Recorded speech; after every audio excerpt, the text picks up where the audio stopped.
Sprehod ob reki in zvok potoka je nekaj, kar jo pomirja. Nekako se ti izgublja to dostojanstvo, tla pod nogami se začne omajati. Ne moreš privoščiti svojemu otroku nogavic, kruha, kamoli kaj drugega. Po izobrazbi šivilja, ki je dolga leta služila kruh v nekem primorskem podjetju, od leta 2007 rednega dela ne najde več. Potrkaš na bilo katera vrata za delo, si želiš delati in je povsod ne, prestari ste. Je nesrečna, slabo vesti vzbuja še okolica. Sliši glasove, ki pravijo, da noče delati. Noben mu tega ne pošlje. Noče živeti od pomoči drugih, a priložnosti pravzaprav ni, kljub temu, da je ves čas prijavljena na Zavodu za zaposlovanje. Želim si delati, ne želim si nobenih socialnih, kako bi rekla, transferjev, ko rečejo. Tu je žalostno tukaj, ker si samo številka.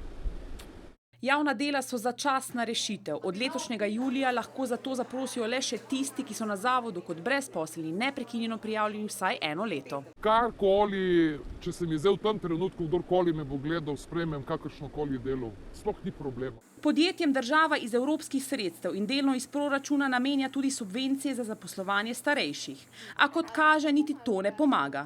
Če že, pa teže zaposljive vzamejo na delo zgolj kratkoročno.